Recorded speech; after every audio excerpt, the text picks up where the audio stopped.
Jangan dikira Bapak, mohon maaf, Amerika akan tunduk ke Israel. Tidak ada cerita. Yang ada cerita adalah Israel menundukkan Amerika sampai hari ini. Kenapa? Tangannya Israel ada di sana. Para Yahudi di sana. Saya sebutin namanya biar Bapak Ibu tahu. Rothschild, satu lagi Rockefeller. Cari sejarah ini Pak. Saya punya 2 buku itu. Siapa Rothschild, siapa Rockefeller itu. Dan satu lagi WHO, itu bagian daripada Yahudi.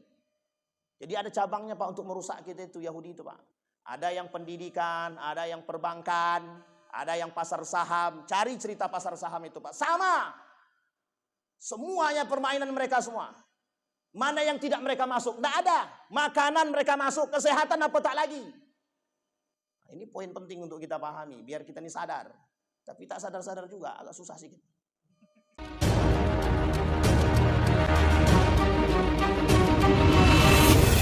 Wabarakatuh.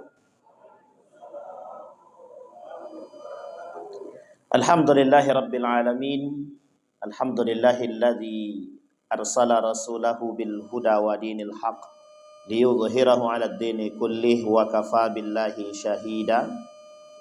Asyhadu an la ilaha illallah wahdahu la syarika lah wa asyhadu anna Muhammadan 'abduhu wa rasuluh la nabiyya ba'd. Allahumma salli wa sallim wa barik ala hadzal nabiyil karim. Allahumma salli ala Muhammad wa ala ali Muhammad fil alamin innaka Hamidum Majid. Ya ayuhan nasu taqu rabbakumul ladzi khalaqakum min nafsin wahidah wa khalaqa minha zawjaha wa batha minhuma rijalan katsiran wa nisaa'a wattaqullaha alladzi tasaaluna bihi wal arham innallaha kana 'alaikum raqiba. Puji syukur kehadirat Allah dengan mengucapkan alhamdulillahirabbil alamin, bersalawat kepada Nabi dengan mengucapkan Allahumma shalli ala Muhammad wa ala ali Muhammad fil alamin innaka Hamidum Majid. Bapak Ibu sekalian yang berbahagia, mudah-mudahan di subuh hari ini Allah mudahkan, Allah limpahkan rahmat dan karunia-Nya kepada kita semua. Allah jadikan kita orang-orang yang selalu bersyukur akan segala nikmat-Nya. Allah berkahi, Allah sehatkan, Allah kuatkan rumah tangga yang sakinah, mawaddah warahmah. Kemudian untuk orang tua kita yang telah mendahului kita, Allah tempatkan di tempat terbaik di sisi-Nya. Allah terima amal ibadahnya, Allah kumpulkan bersama orang yang saleh. Dan untuk orang tua kita yang masih hidup, Allah sehatkan, Allah kuatkan, Allah berkahi. InsyaAllah kita semua yang hadir husnul khatimah. Amin ya rabbal alamin.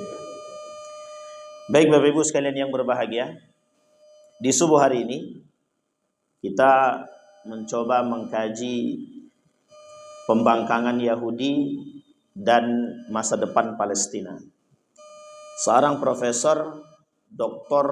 Bambang Cipto, mantan Rektor Universitas Muhammadiyah Yogyakarta, ahli di bidang politik internasional, khususnya di bidang Islam, politik Islam. Namanya Profesor Dr. Haji Bambang Cipto, mantan Rektor Universitas Muhammadiyah. Menuliskan dalam tulisan beliau, ini agak sedikit jadi kalau tersebut tulis saja. Menuliskan tentang Zionis, Yahudi, Zionisme dan masa depan Palestina. Itu tulisan beliau. Yang kedua, saya merujuk kepada seorang pengamat lulusan alumni Al-Azhar, Dr. Fahmi Salim, yang selalu konsen di bidang Yahudi, Israel, dan Palestina, sampai beliau membangun satu lembaga yang disebut Baitul Maqdis Institute. Beliau membangun satu lembaga namanya Baitul Maqdis Institute. Alasan pembangunan atau alasan beliau membangun Baitul Maqdis Institute ini, tidak banyak yang membahas tentang Palestina dalam setiap kajian dimanapun. Orang-orang yang konsen di bidang ini, terutama Muhammad Hussein Ghazali, Muhammad Hussein Gaza lebih fokus kepada Palestina karena beliau tinggal di sana, dan Gaza dan isu-isu terkini tentang Gaza, Palestina, Yerusalem, Baitul Maqdis.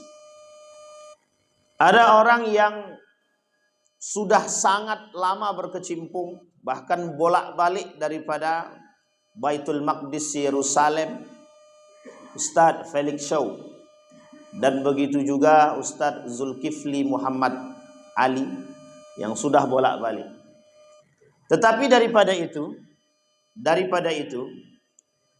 ada satu kitab yang membahas khusus tentang poin ini, yang pernah dibahas oleh beliau tapi tidak terlalu ditampakkan. Judul kitabnya Arba'una Hadisan Al-Maqdisiyah, 40 hadis keutamaan Baitul Maqdis. Kenapa umat muslim hari ini tidak sadar dengan Baitul Maqdis itu? Kenapa masih ada umat muslim hari ini yang mengatakan persoalan Palestina persoalan politik? Bahkan keluar dari lisan dan mulutnya orang yang mengaku beriman. Ada masalah? Ada. Ada sebab? Ada sebab? Ada. Kalau kita merujuk kepada sejarah, nanti sejarahnya mesti Bapak Ibu geleng-geleng kepala. Pernahkah Bapak Ibu, siapa di antara Bapak Ibu yang pernah mendengar Lawrence of Arabia? Pernah mendengar cerita revolusi Arab? Yang sudah pernah mendengar cerita revolusi Arab? Pernah Bapak Ibu dengar? Ini namanya kekurangan pemahaman kita dalam bidang sejarah. Yang kedua, pernah dengar perang salib?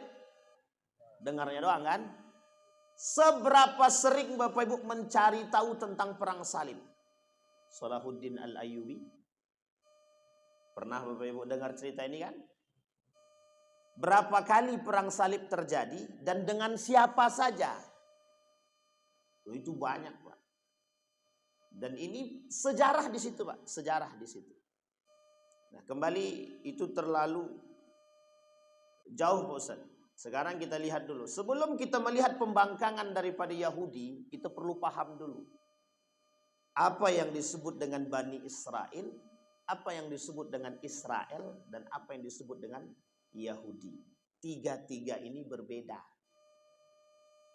Bani Israel, ini singkat cerita nih, kita singkatin aja nih, karena kalau dikaji sejarahnya panjang betul.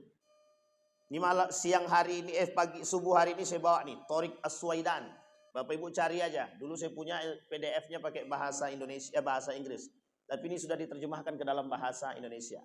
Ensiklopedia Yahudi bergambar, cari aja. Tidak mahal-mahal amat, Mbak, harganya. Jangan malas baca kita. Kalau malas baca itu masalahnya. Salah satu peringkat terendah, termasuk peringkat terendah daya membaca itu Indonesia. Jadi Bapak Ibu, ini problem, masalah besar bagi kita. Masalah besar.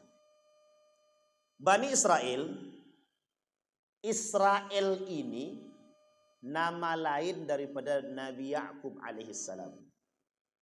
Pengikut Nabi Ya'qub termasuk anak-anaknya yang di Kan'an. Ingat kalimat ini, Kan'an. Yang ketika itu namanya Kan'an, hari ini namanya Palestina, Yerusalem. Sampai di sini bisa dipahami? Pengikut Nabi Ya'qub inilah yang disebut dengan Bani Ya'qub. Yang disandingkan dengan nama lain daripada Bani Ya'qub tersebut disebut sebagai Bani Israel. Nama lain daripada Nabi Ya'qub. Punya anak berapa Bapak Ibu? 12. Salah satu di antara 12 anaknya ini ada yang bernama Yahuda.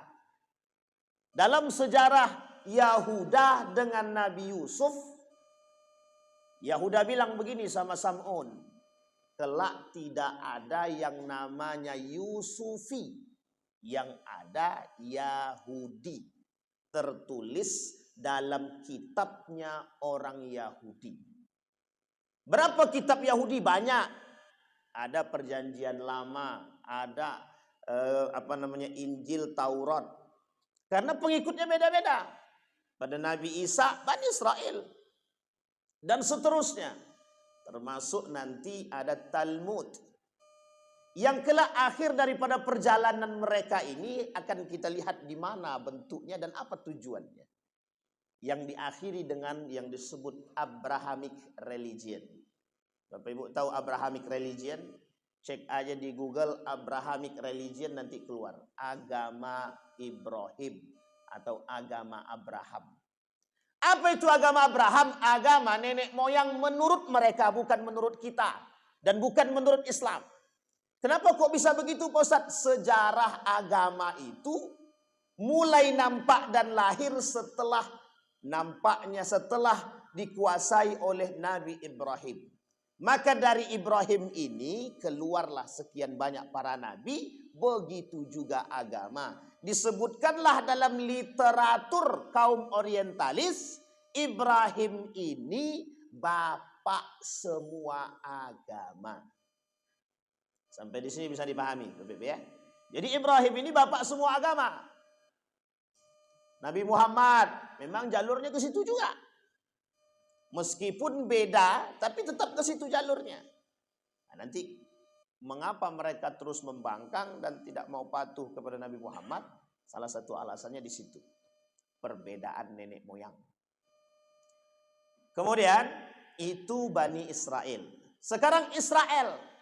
Israel ini apa? Israel ini bangsa.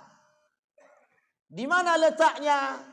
Di negeri Syam yang dibangun oleh kaum-kaum yang mengaku sebagai pengikut Bani Israel 1947 yang meminta kepada PBB untuk diakui.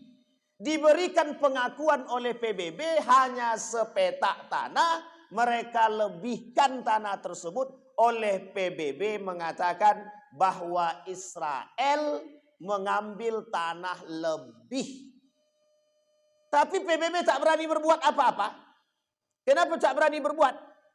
Karena mereka ditopang oleh para elit-elit yang bernama Yahudi. 1947. Dia sejarahnya begini, 1947, 48, 49. Boleh cek itu, berdiri sejarah negara Israel. Yang tidak diakui oleh 198 negara. Tidak diakui sama sekali. Ini kita masih dalam konteks Israel sebagai satu bangsa. Sekarang kita masuk ke Yahudi yang ketiga. Tenang Bang. Ini wajah-wajah agak tegang nih Bapak Ibu yang di depan ini. Kalau sempat tersebut bahaya nih.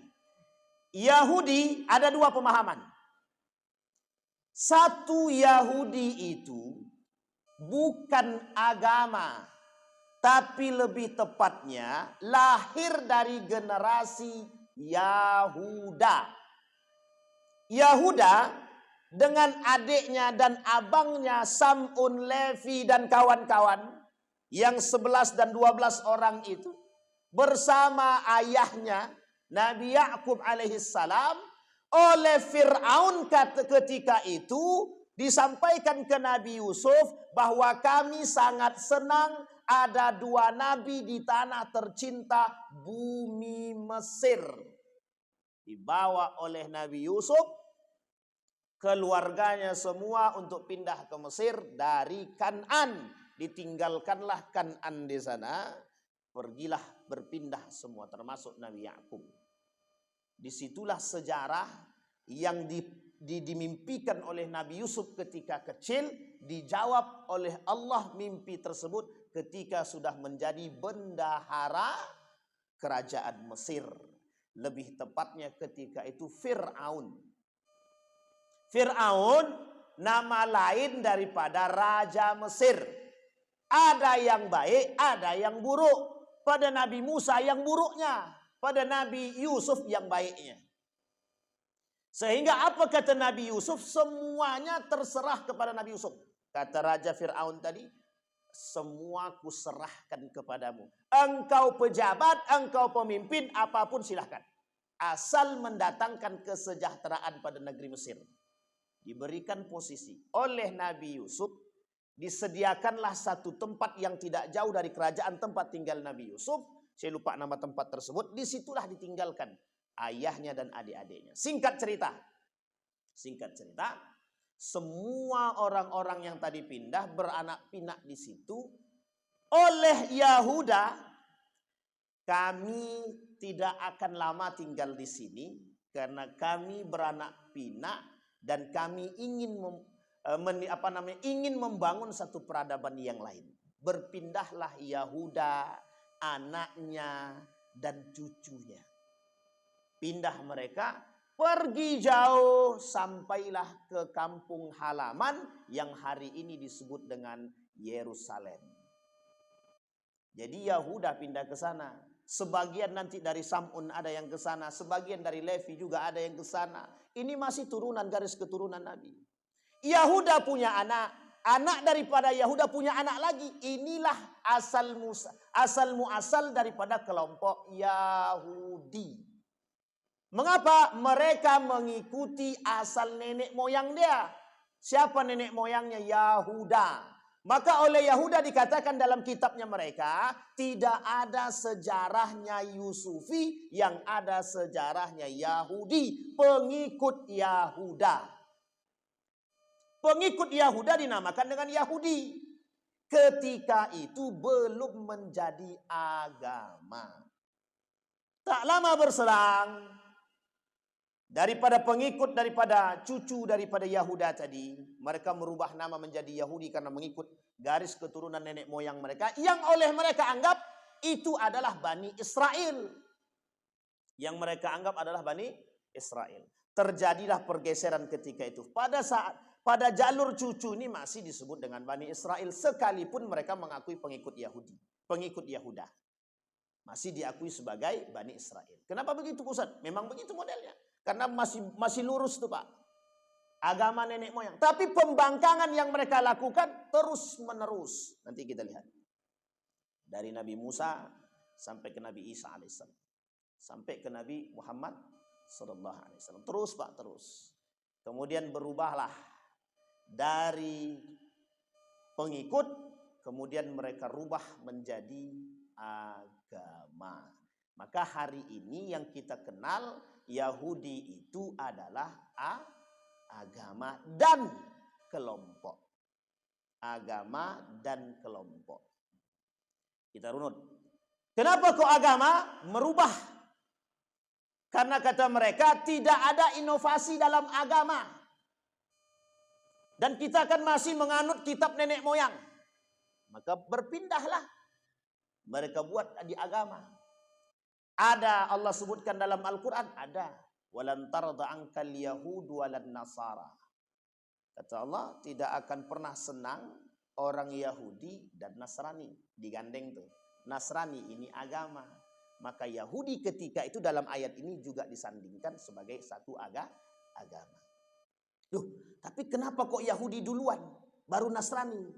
Yahudi punya utama, tangannya adalah Nasrani. Jadi otak daripada semua kerusakan itu adalah di Yahudi, pelakunya Nasrani. Dari Nasrani bisa Yahudi, bisa tidak Yahudi. Kita ambil contoh. Di Eropa ada namanya Oxford University. Ada McGill University. Ini biar Bapak Ibu paham nih. McGill University, Oxford University, apa lagi? Ada namanya Leiden University. Banyak ini kampus-kampus ini.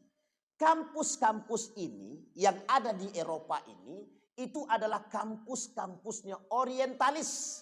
Orientalis ini dibentuk oleh orang-orang Nasrani atas sokongan orang-orang Yahudi. Tujuannya cuma satu. Mencari titik kelemahan umat muslim. Jadi dikajilah kajian khusus namanya orientalis. Hanya untuk mencari kelemahan umat muslim. Tujuannya apa? Menghancurkan Islam. Ini lain gambaran. Sip, tutup sampai di sini. Intinya Bapak Ibu paham bahwa itu kerjanya Yahudi. Jadi kalau Bapak Ibu hari ini, Ustadz lebih baik kami belajar bahasa Inggris daripada belajar bahasa Arab, itu Yahudi. Jadi kalau ada yang suka begitu Yahudi, Yahudi. Kalau ada yang cinta dunia daripada Islam, Yahudi. Karena memang otaknya di situ. Berarti bukan berarti, tapi kalau kami sekolahkan anak kami di sekolah konvensional berarti Yahudi, bagian. Tidak usah tersinggung. Ini perang pemikiran namanya. Jadi kita ini di Islam itu disudutkan sesudut-sudutnya. Ini asas lahir daripada Islamophobia. Nah, nanti Bapak Ibu boleh tengok tuh. Siapa namanya? Khalifah. Tidak boleh datang ke Amerika, harus ganti McDonald. Baru bisa. Waktu itu tahun 1900 sampai tahun 2000 sampai tahun 2007. Itu yang namanya masih ada Islamnya, jangan coba-coba datang. Bapak Ibu tahu siapa dalang daripada semua itu? Yahudi semua itu, Pak. Nah, nanti kita lihat, Pak. Ada namanya sejarah perkembangan Zionis. Nah, di mana lahirnya Zionisme? Zionisme ini lahir dari kelompok Yahudi. Bukan Bani Israel dan bukan juga Israel. Nah, sekarang pertanyaannya muncul, Pak. Apakah Israel sekarang yang ada di sono, yang ada di sana itu, yang melakukan pembunuhan itu, apakah murni dari Bani Israel? Tidak. Hanya mengaku. Pada abad ke-13 ada yang disebut dengan Yahudi Bani Khazar. Yahudi Bani Khazar.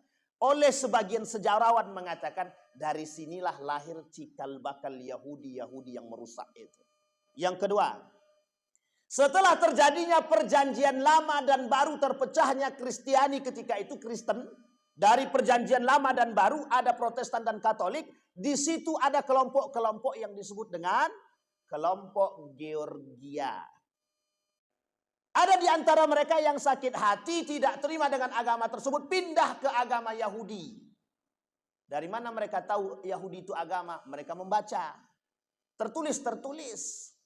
Kata mereka Yahudi itu bani yang paling beruntung dan paling dicerdaskan oleh Allah. Apa dalilnya? Allah sebutkan dalam Al-Quran, kalian lebih kami dahulukan daripada yang lain. Ada disebut Allah? Ada. Hei Bani Israel, wadhkuru ni'matallahi an'amtu alaikum wa anni faddaltukum 'alal alamin, kata Allah. Kami lebihkan kalian daripada yang lain. Salah paham dia. Dituliskan oleh Toto Suryono, kalau tak salah, bukan, pokoknya Toto lah. Ada Toto namanya. Dalam buku dia, Yahudi Berprestasi. Judul buku ini bukan tidak kontroversi, bukan. Judul buku ini itu menggambarkan kepada dunia bahwa orang Yahudi itu kok berprestasi. Apa dasarnya? Kalimat wa anni faddaltukum 'alal alamin. Yang mereka ambil adalah kalimat wa anni faddaltukum. Karena Yahudi dianggap diberikan kelebihan lain. Padahal ketika itu kata Allah, kalau kalian beriman kami lebihkan. Kalau tidak beriman kami singkirkan. Begitu. Tapi berimankah kaum Yahudi? Tak beriman sama sekali. Sama sekali tak beriman. Nah sekarang sudah kelihatan Bapak Ibu ya. Sekarang itu Israel yang di sono itu bukan Bani Israel. Bukan. Kok bisa tahu begitu Pak Ustaz? 1919.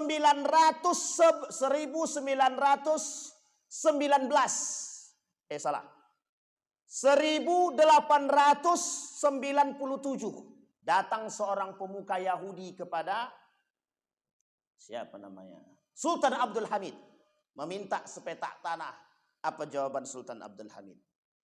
Tidak akan kuberikan meskipun taruhannya nyawa. Mereka ngapain minta di Palestina itu? Sepetak tanah. Kami ingin tinggal di situ. Karena itu tanah nenek moyang kami. Kata mereka. Siapa tokohnya? Klik di Google. Namanya Theodor Herzl. Pemuka pemimpin Yahudi kala itu. Yang kelak menghasilkan satu gerakan yang disebut dengan Zionisme. Ini asal muasal kalimat Zionis muncul. Theodor Herzl. Ditolak sama Sultan Abdul Hamid. Apa kata dia? Kumpulkan semua Yahudi di Eropa. Termasuk salah satunya Yahudi di Inggris, di Persia dan lain sebagainya. Kumpul. Di Jerman, Belanda, Kanada, semua kumpul. Semua Yahudi ini punya piti, duit. Kami tak bisa menaklukkan kalian, kami punya duit. Maka dibentuklah ketika itu kelompok Kongres Yahudi sedunia. Kalau saya tak salah ketika itu mereka bentuk di Inggris dan di Turki. Berkumpullah nih ke para orang-orang pemuka Yahudi dan rata-rata yang punya duit. Yang punya apa?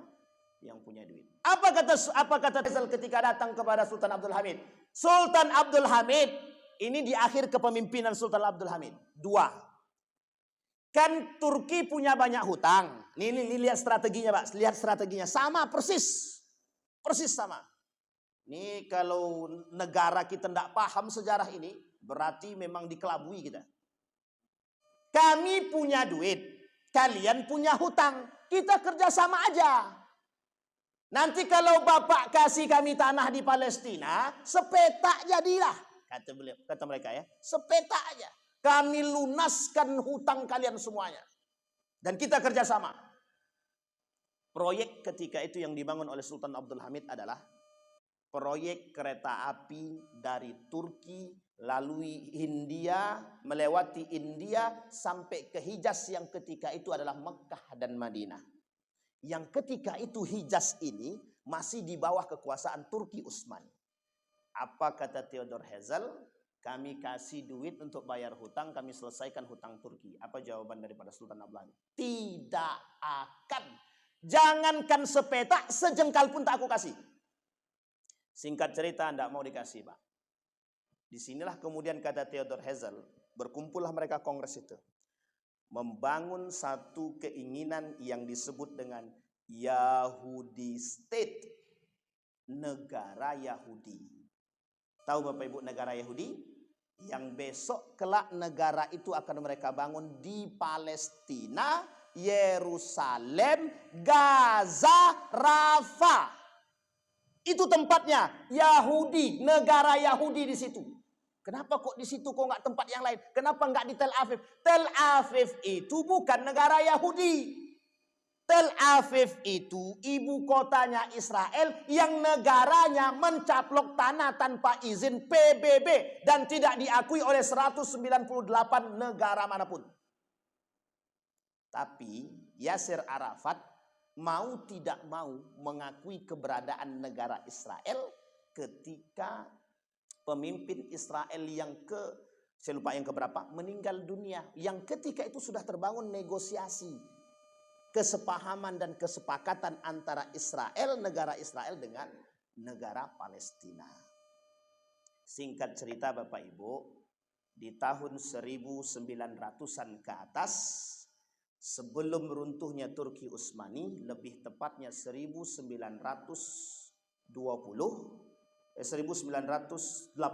itu mulai goyang. Turki Utsmani sudah mulai goyang. Kerajaan Turki Utsmani ada, tapi tidak yang menjalankan bukan kerajaan Turki Utsmani, lebih tepatnya Menteri Pertahanan yang ketika itu dijabat oleh Mustafa Kemal Atatürk. Jadi runtuhnya Turki Utsmani itu ada 2 penyebabnya. Satu oleh Mustafa Kemal Atatürk, yang kedua oleh revolusi Arab. Nanti revolusi Arab ini campur tangannya Inggris. Inggris memberikan janji kepada Sharif Hussein, orang yang dianggap bisa diajak kerjasama. Apa yang dijanjikan kepada Sharif Hussein? Kau nak Hijaz enggak? Kau enggak mau Mekah dan Madinah enggak? Kalau kau mau Mekah dan Madinah, aku akan bantu dengan dana, senjata dan lain sebagainya. Tapi, ada tapinya. Bantu kami berperang menggulingkan Turki Utsmani. Dibantu Pak oleh Sharif Hussein untuk menggulingkan Turki Utsmani. Sharif Hussein Muslim. Maka di sini dasar Pak yang kita sebut sebagai pengkhianatan, dan kelak akan lahir pengkhianat-pengkhianat yang lain. Berarti mereka selalu pengkhianat Pak Ustaz. Ya memang sebagian pengkhianat. Yang tak beriman pengkhianat, yang beriman tidak. Sampai di sini bisa dipahami Bapak Ibu?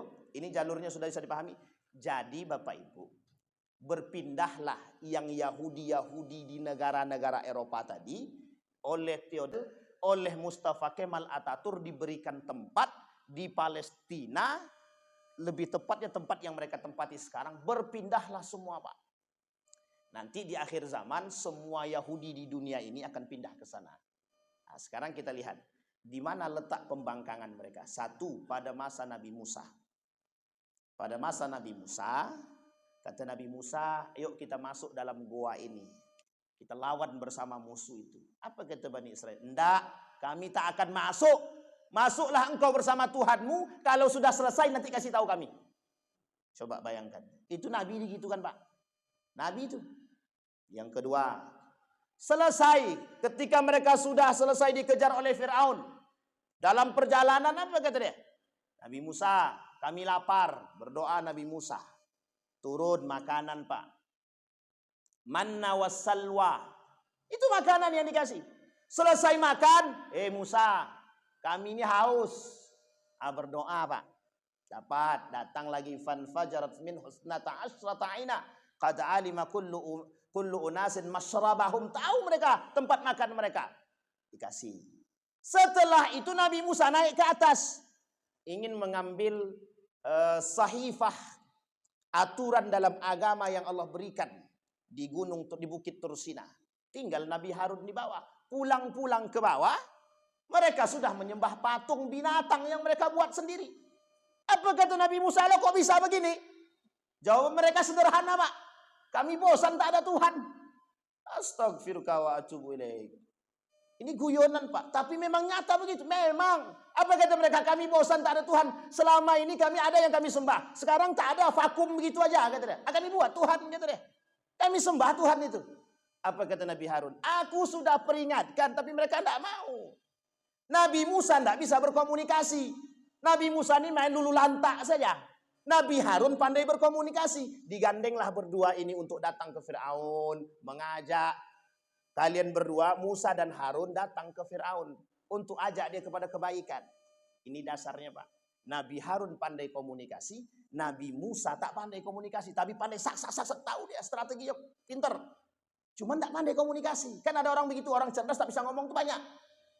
Ada orang yang nggak cerdas tapi pintar ngomong, lebih banyak lagi. Nah, ini poin penting nih, Pak, untuk dipahami. Jadi jangan sampai kita mau jadi yang mana, yang pertama atau yang kedua? Yang pertama apa yang kedua? Ya, jangan jadi kedua-duanya lah. Jadi yang lebih baik pokoknya. Kembali kepada poin tadi. Apa? Turun. Pembangkangan yang pertama. Sekarang kita lihat. Dari Nabi Ibrahim. Turun. Setelah itu sampai ke Nabi Isa. Mana yang tidak ada pembangkangan yang mereka lakukan? Tidak ada, Pak. Tidak ada satupun. Terakhir Nabi Isa alaihissalam. Nabi Isa saja. Sampai akhirnya Allah angkat. Allah rubah dia. Berubah, bukan berubah. Allah ganti. Yang kelak mereka salib. Yang mereka anggap mereka salib itu adalah Nabi. Itu Bapak Ibu, agamanya apa? Agamanya apa? Yahudi kah? Israel kah? Majusi kah? Bukan, Nasrani. Apa kitab mereka? Apa kitabnya, Pak? Kalau sekarang disebut dengan Bible, Injil. Semua tahu, Pak. Saya punya kitab itu, Pak. Saya punya bukunya. Judulnya Pemalsuan Alkitab. Itu ada di rumah itu bukunya. Makanya kalau kaji yang begini ini agak sensitif sih kadang-kadang. Iya, dulu waktu di Yogyakarta kita kaji ini, datang misionaris, dilaporkannya. Datang ke polisi ke masjid itu, "Jangan kau undang ustaz itu lagi," gitu. Kalau bahasa kita begitu. Gara-gara membahas misionaris, Pak. Hanya kajian-kajian tentang kristologi. Dan itu memang dibahas begitu. Dan Allah katakan, kenapa, mohon maaf ya, kitab Taurat, Zabur, Injil tidak sama dengan Al-Quran? Karena Allah tahu, yang pemilik ini kan Bani Israel semua ini. Kelak akan berubah dari tangan mereka. Kita lihat, Pak. Romawi. Kerajaan Roma lah. Itu keinginan. Perubahan Injil itu disesuaikan oleh keinginan raja. Ini sensitifnya kalau enggak bisa lepas gitu kalau ngomong ada kayak gini nih Pak Paparazi nih. Begitu, Pak. Sampai Berapa banyak nama Injil yang Bapak kenal itu? Itu coba lihat sejarahnya itu terjadi. Baik, singkat cerita kita kesampingkan itu. Itu semua. Maka tersisalah satu kitab yang dari pertama lahir sampai nanti hari kiamat. Namanya kitab suci Al-Quran. Yang diturunkan kemana? Nabi Muhammad. Kenapa kok Nabi Muhammad itu bukan dari golongan mereka? Kenapa harus dari golongan yang lain? Padahal golongan mereka nenek moyangnya sama Ibrahim. Ibrahim punya anak, punya istri 2. Satu Sarah, satu lagi. Siti Hajar. Siti Hajar punya anak namanya Ismail. Sarah punya anak namanya Ishak. Ishak punya anak. Siapa namanya? Yakub. Yakub punya anak Yusuf sampai ke bawah. Apakah Yusuf punya keturunan Nabi? Tidak ada. Tapi dari mana? Dari Sam'un, dari Levi turun ke bawah sampai nanti pada Nabi Isa. Pertanyaannya kata orang Bani Israel, kami sudah lama tidak punya Nabi. Lahir Nabi dari keturunan Nabi Ibrahim, dari Nabi Ismail. Nama nabinya akhir zaman. Semua kitab mempelajari itu dan dikabarkan. Isi kitab-kitab sebelum itu selain daripada tauhid mengabarkan akan datangnya Nabi akhir zaman namanya Muhammad. Tapi di situ tak disebutkan Muhammad, disebutkan Ahmad. Singkat cerita kata Bani Israel, bukan dari golongan kami tak mau terima. Akhirnya terjadi pembangkangan terhadap Nabi Muhammad. Sampai hari ini. Itu menjadi dasar mereka. Ketika Nabi Muhammad di Madinah dan di Mekah. Sampai di Mekah dan di Madinah itu. Orang Yahudi tidak mau. Tidak mau. Termasuk di Madinah. Ternyata di Madinah. Beberapa orang Yahudi. Dari Bani Nadir, Bani Qainuqa masuk ke dalam Islam. Tahu alasannya apa? Satu aja. Kiblatnya sama. Baitul Maqdis, Masjidil Aqsa, yang kiblat ketika itu oleh Nabi Sulaiman, Nabi Daud dan Sulaiman yang membangun kiblat tersebut. Raja terkuat ketika itu di dunia oleh mereka disebut dengan Solomon. Itulah yang mereka cari sampai hari ini. Di bawah Baitul Maqdis itu, Masjidil Aqsa itu oleh pemahaman Yahudi sekarang merujuk kepada pemahaman nenek moyang mereka. Di bawah itu ada yang disebut dengan kuil Solomon.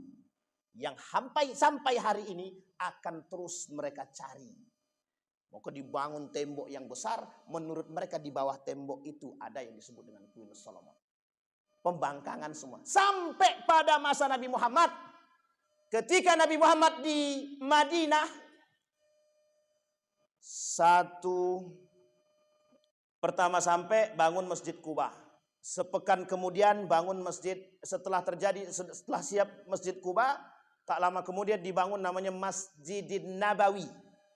Masjid Nabawi dibangun. Jaraknya nggak jauh. Tapi di depan Masjid Quba oleh kaum munafik juga dibangun masjid. Namanya Masjid Dirar. Nah, ini Masjid Dirar. Pokoknya kalau bahas Masjid Dirar ini kayak terasa ada di muka bumi ini sekarang. Tahu Bapak Ibu Masjid Dirar? Masjid penghancur. Masjid dibangun untuk menghancurkan Nabi Muhammad. Tujuannya untuk membunuh Nabi Muhammad. Tapi tak jadi. Nabi Muhammad punya Allah. Ketika pulang dari perang Tabuk, kata Allah hancurkan tuh masjid itu. Oleh Nabi disuruh para sahabat hancurkan. Harapannya Nabi Muhammad masuk, mereka bunuh di situ. Ternyata Nabi Muhammad sudah tahu terlebih dahulu. Singkat cerita Bapak Ibu sekalian yang berbahagia. Nabi sedang jalan. Singgah di satu tempat sholat di situ. Fawalli wajhaka syatral masjidil haram. Diperintahkan oleh Allah untuk menghadap kiblat ke Masjidil Haram. Bukan Masjidil Aqsa.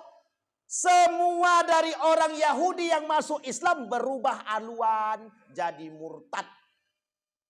Maka kata Allah, linusabbita bihi fu'adahum. Kami pengen tahu mana yang betul-betul beriman itu yang mana. Ternyata tidak mau dia. Membangkang. Itu pada akhirnya nanti Bapak Ibu. Yahudi ini yang ada di Madinah Bani Nadir ini bekerja samalah mereka dengan kaum munafik yang ada di Madinah. Kelak ketika terjadi kerjasama, Yahudi-Yahudi yang merusak ini diusir sama Nabi dari Madinah. Inilah alasan ketika itu menjadi dasar bahwa dilarang non-muslim masuk ke tanah suci, baik Mekah maupun Madinah. Sampai di sini bisa dipahami Bapak Ibu ya. Kenapa tidak boleh Pak Ustaz? Dulu masih boleh. Masih Pak, masih boleh. Zaman Nabi diusir sama Nabi. Setelah itu masih diperbolehkan, masih sempat diperbolehkan. Tapi ketika pada masa Yazid bin Muawiyah, anak daripada Muawiyah, dia lepaskan Muslim ibn Uqbah itu untuk menghancurkan Mekah dan Madinah. Terjadi kekacauan yang besar karena mereka tidak mau berbaiat kepada Yazid. Akhirnya ketika itu terjadi konsorsium, dibuatlah haram, tidak boleh orang kafir masuk ke tanah suci Mekah dan Madinah, tidak boleh. Sekarang boleh Pak, kalau mau ziarah. Nah, coba bayangkan tuh. Sekarang boleh, boleh. Nanti Bapak Ibu kalau ke sana, kecuali musim haji ya, musim umroh, nanti bisa lihat. Ada orang-orang yang celana pendek, rambut pirang dan segala macam, tidak pakai kerudung, mereka bisa, atau menutupi setengah saja. Ya lama-lama di sana juga begitu. Artinya sampai di situlah. Nah, singkat cerita Bapak Ibu sekalian yang berbahagia, tidak ada satu kalimat pun, tidak ada satu sejarah pun yang mengatakan bahwa Israel, Bani Israel ataupun Yahudi yang tidak mengingkari janji. Maka Bapak Ibu, kalau kita melihat sejarah, asal kata perjanjian genjatan senjata, jangan pernah dipercaya Pak. Karena perang ini tak akan pernah berhenti sampai hari kiamat.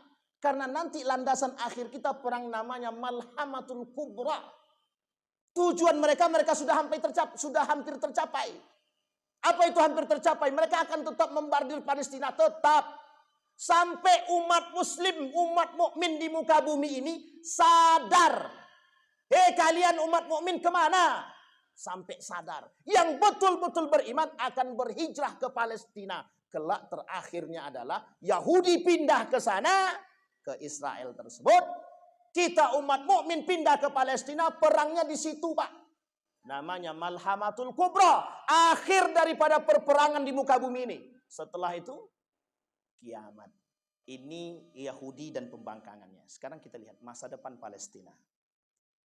Yang ingin saya sampaikan Bapak Ibu, yang pertama sekali, kata Syekh Atiyah Sakar, la yu'min, la yu'min.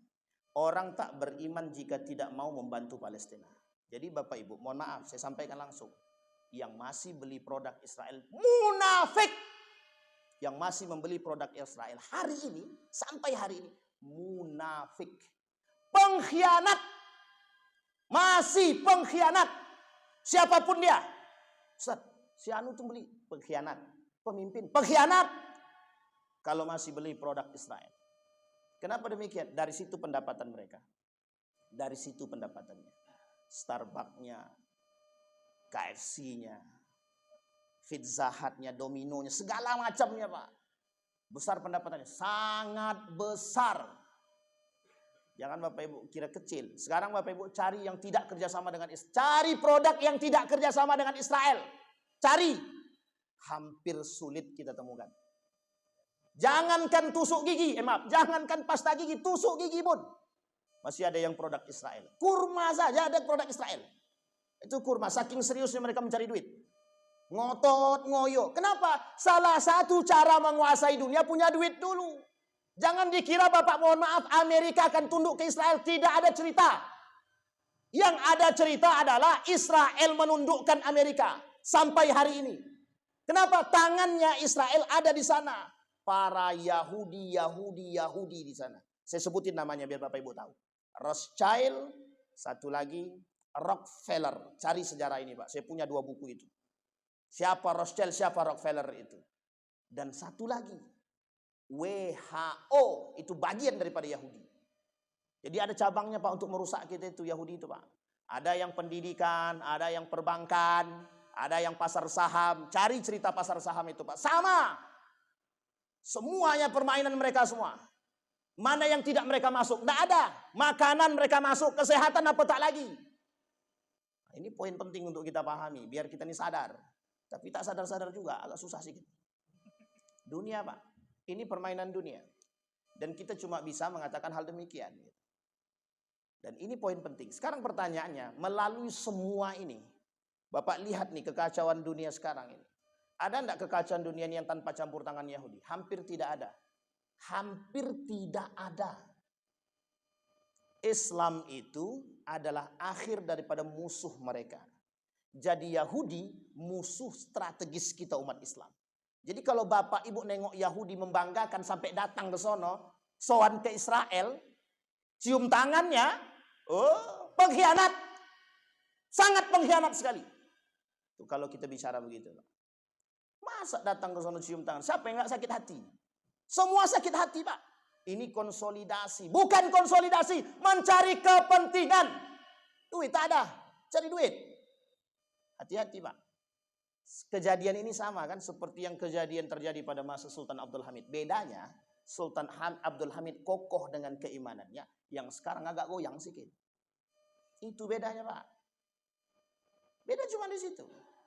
Bapak Ibu masih ingat, nih saya kasih tahu, IMF, International Monetary Fund, meminjamkan uang kepada negara kita, Republik Indonesia. Masih ingat apa yang terjadi sampai hari ini? Selesai enggak hutang tuh?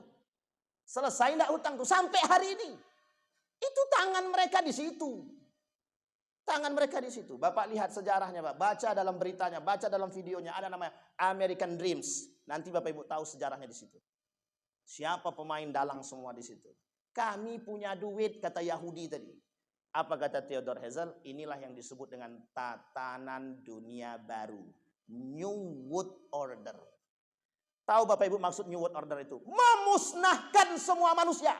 Mau Islam dia, mau Hindu dia, mau Buddha dia, mau Kristen dia. Memusnahkan semua umat manusia. Lahir negara selanjutnya yang disebut dengan Yahudi State. Dengan Abrahamic Religion. Inilah tujuan akhir daripada mereka. Bapak Ibu, Palestina hari ini dalam kondisi yang sangat membutuhkan pertolongan. Tapi Ustaz, itu kan sudah janjinya Allah. Pasti Allah menangkan. Udah kita santai saja. Ini pernyataan orang yang tidak beriman. Sama nih Pak. Ustaz, kami beli produk Israel. Tidak akan berpengaruh juga sama Palestina. Tidak akan menang juga. Tidak usah ikut-ikutan lagi. Tak beriman. Lebih tepatnya munafik. Lebih tepatnya munafik. Bapak Ibu mau lihat tentang kasus munafik ini, baca dalam Al-Quran, Pak. Sampai banyak sekali persoalan munafik itu. Bapak Ibu kira munafik itu cuma 3 yang disampaikan oleh Nabi dalam hadisnya. Itu munafik secara amal, secara sifat. Tetapi secara keyakinan munafik itu lebih daripada 40 poin yang Allah sebutkan dalam Al-Quran.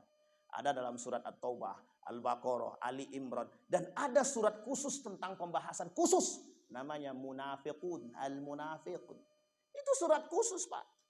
Coba yang begitu dikaji. Lihat betul. Apa kita munafik atau tidak? Berarti orang yang masih kerjasama dengan Israel, salah satu bentuknya membeli produk Israel, masih dalam kategori pengkhianat. Karena mereka masih membeli produk. Membantu, Pak. Baca dalam kitab Al-Wala' wal-Bara'. Begitu, Pak. Loyalitas umat muslim bukan kepada mukmin, tapi justru kepada kafir, itu dia yang disebut dengan munafik. Izharul Islam wa ibtalul kufri. Mereka sembunyikan kekafiran mereka, mereka tampakkan kemunafikan mereka. Sekarang kita lihat di dalam hadis baginda Nabi Muhammad SAW ada 40 hadis tentang Baitul Maqdis. Dan itu keutamaan, Pak. Keutamaan daripada Baitul Maqdis disampaikan oleh Nabi. Tempat kembalinya umat muslim. Baitul Maqdis, Bapak Ibu. Kenapa orang Palestina mempertahankan? Ini bukan persoalan Baitul Maqdisnya. Bukan persoalan tanah Palestinanya. Maka kalau ada isu bahasa, yuk pindahkan. Orang-orang Palestina pindah sajalah, kan selesai. Kasih aja sama mereka. Mereka yang berbicara begini, sekalipun muslim, tidak paham sejarah. Sangat tidak paham sekali. Sangat tidak paham sekali. Ada yang begitu Ustaz? Banyak.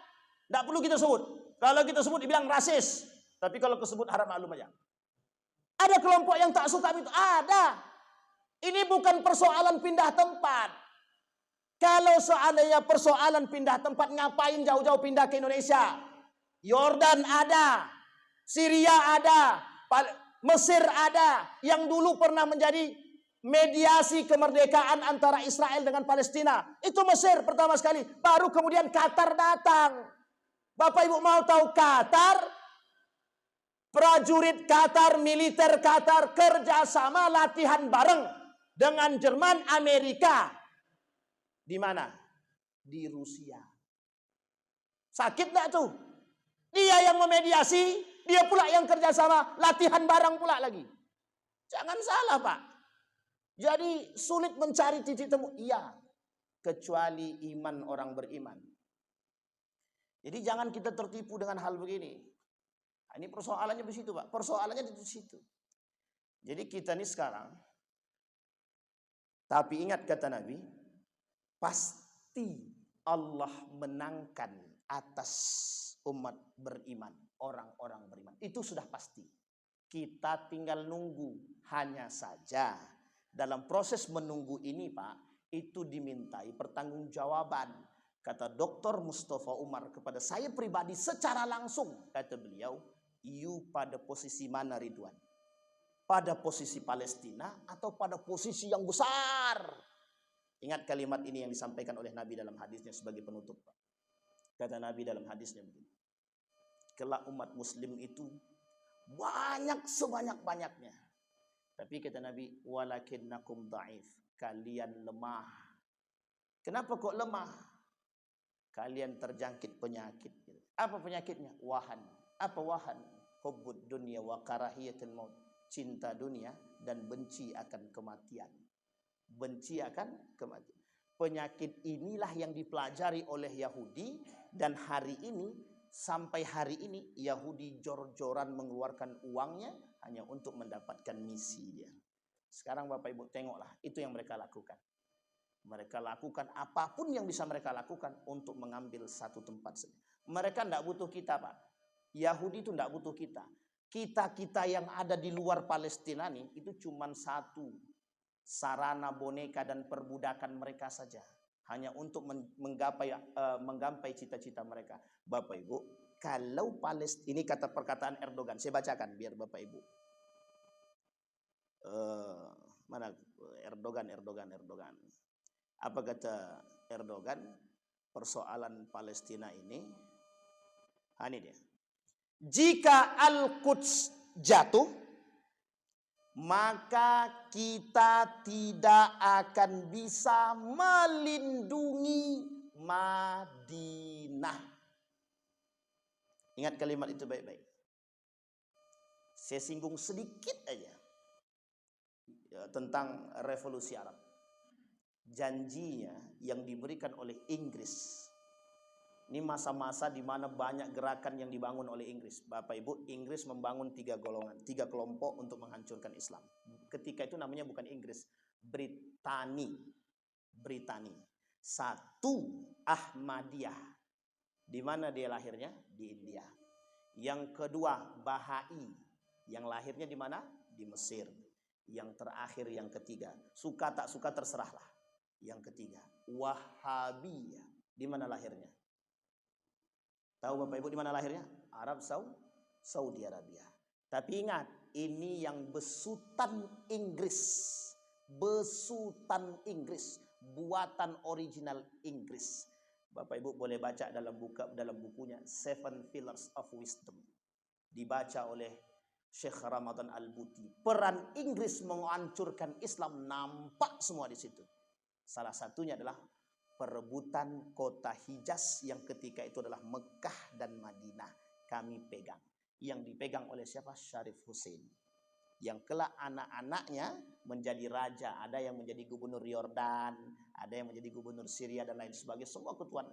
Dan ini semua Bapak Ibu tidak mau ikut andil kepada ketika perebutan Palestina. Ternyata setelah misi Inggris selesai, apa yang terjadi?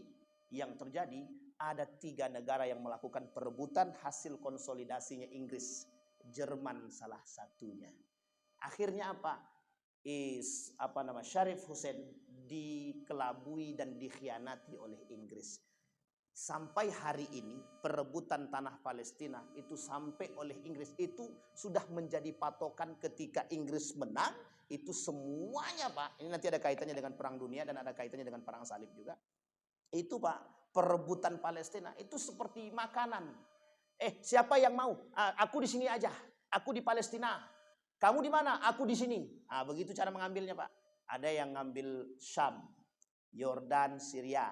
Ada yang mengambil Saudi Arabia itu bagiannya ke sana, Madinah dan Mekah. Ada yang mengambil Palestina, ada yang mengambil sekitarnya, Pak. Itu rebutan, semua rebutan. Sampailah hari ini. Ketika runtuh Turki Utsmani, yang campur tangan negara dalam meruntuhkan Turki Utsmani setidaknya ada 4 negara. 1 Perancis, Inggris, Jerman, Amerika hanya sekedar, 1 lagi yang disebut dengan Saudi Arabia. Bukan Saudi Arabia, lebih tepatnya sebenarnya negara Arab. Ikut andil campur tangan meruntuhkan Daulah Utsmaniyah. Bayangkan, yang tidak pernah kerjasama hanya untuk menjatuhkan Turki Utsmani kerjasama. Sebelumnya berebut. Aku pokoknya harus dapat perusahaan proyek rel kereta api, kata Jerman. Kata Inggris, aku juga. Tapi karena gagal, akhirnya 3-tiganya kerjasama. Dapat, Pak. Sampai akhir runtuh 1924-1925. Selesai Turki Utsmani, naik Kemal Atatürk yang dipuja dan dipuji. Siapa yang memuji Kemal Atatürk? 1, Insinyur Soekarno. Yang kedua, presiden kita yang sekarang. Memuji Kemal Atatürk, membanggakan Kemal Atatürk. Bapak Ibu sekalian yang berbahagia, Kemal Atatürk orang yang memberikan jalan kepada Zionis, Israel, Yahudi untuk kembali pindah ke tanah tempat mereka yang mereka anggap sebagai tanah nenek moyang mereka. Kita singgung sedikit salaman antara Suriah dengan Donald Trump. Masih ingat ya Bapak Ibu ya, lihat ya. Ada di situ yang disebut dengan Abraham Agreement. Ini tidak boleh kita lupakan ini Pak. Perjanjian Abraham. Yang mohon maaf ketika itu kata Donald Trump, saya mau berdamai dengan Suriah asalkan Saudi mau berinvestasi kepada Amerika. Disepakatilah oleh Muhammad ibn Salman untuk agar Amerika, Donald Trump mau kembali membuka blokade terhadap Suriah, lebih tepatnya blokade ekonomi. 1. Yang kita pandang strateginya, Pak.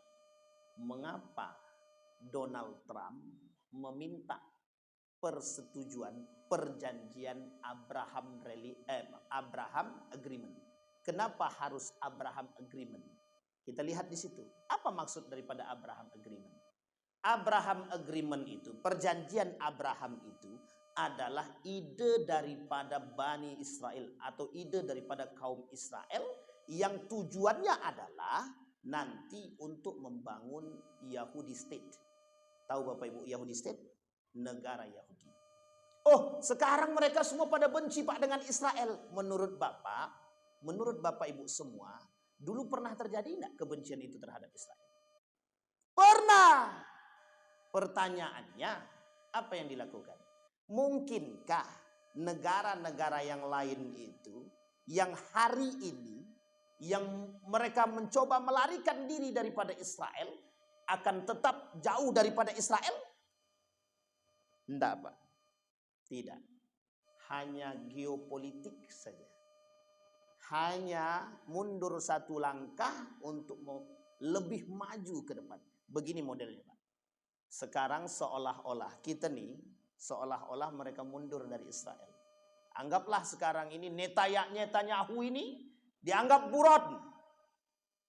Ketika nanti mohon maaf, anggaplah ketika Netanyahu ini ditangkap, maka akan lahir pemuka Israel yang lain yang tetap akan disokong oleh Yahudi. Apa mungkin Yahudi negara asing ini akan meninggalkan itu? Tidak Pak. Tidak akan. Yahudi dimanapun, Eropa manapun, tidak akan pernah meninggalkan negara Israel. Tidak akan. Hanya bayang-bayang politik yang mereka bangun. Kenapa demikian? Pemegang dananya semua di situ. Di situ semua. Tidak ada satupun yang tidak. Jika Israel kalah, kemudian Palestina menang, apa yang terjadi? Ada kemungkinan, jangan cepat-cepat kiamat, masih banyak yang belum nikah. Oh sudah semua itu ya. Sampai di sini bisa dipahami Pak. Permainan politik itu kita tidak, ini saya kasih tahu. Qatar mengadakan perdamaian, genjatan senjata, mediasinya Qatar. Ternyata Qatar latihan bareng dengan Amerika, dengan di Rusia, dengan Jerman, kerjasama latihan militer. Pertanyaannya, dia yang mendamaikan. Permainan politik satu.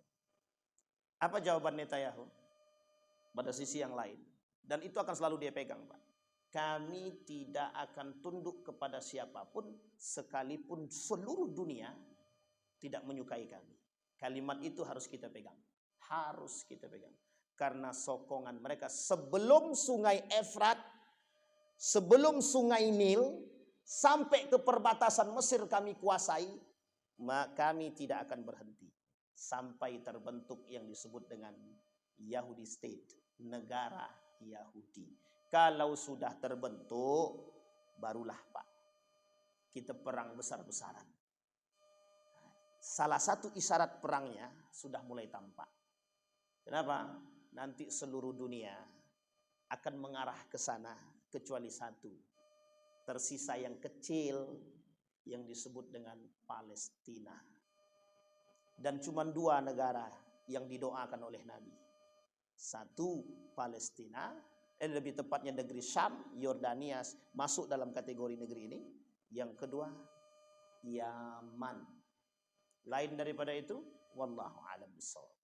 Mudah-mudahan kita semua termasuk orang beriman. Satu sisi politiknya itu.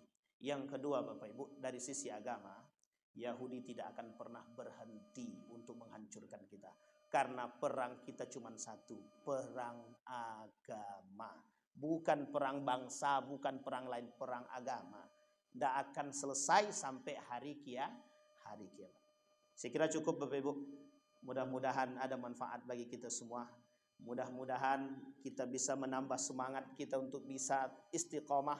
Paling tidak kita jihad ekonomi. A'udzubillahi minasyaitonirrajim. Bismillahirrahmanirrahim. Alhamdulillahirabbil alamin. Hamdan syakirin, hamdan naimin. Hamdan yuwafi ni'amahu wa yukafi'u mazidah. Ya Rabbana lakal hamdu kama yanbaghi li jalali wajhikal karim wa 'azimi sultanik. Allahumma faqihna fid din wa 'allimna ta'wil. Allahumma ighfir lana dhunubana wa dhunuba walidina warhamhuma kama rabbayana shighara. Allahumma khtimna bi husnil khatimah. Allahumma ij'alil Qur'ana al-'azima rabi'a qulubina wa nura sudurina wa jilaa ahdanina wa dhahaba humumina wa ghumumina. Allahumma ansur man nasara ad-din wa khzul man khadhal muslimin. اللهم انصر اخواننا المجاهدين في فلسطين وفي غزه وفي كل مكان. اللهم دمر اليهود. اللهم اهلك الكفره والمبتدعه والمشركين اعداءك اعداء الدين. اللهم انفعنا بما علمتنا ورزقنا علوما تنفعنا في الدين والدنيا والاخره. اللهم اغفر لهم وارحمهم وعافيهم واعف عنهم واكرم نزولهم ووسع مدخلهم واجعل الجنه مثواهم. ربنا آتنا في الدنيا حسنه وفي الاخره حسنه وقنا عذاب النار والحمد لله رب العالمين. Assalamualaikum warahmatullahi wabarakatuh.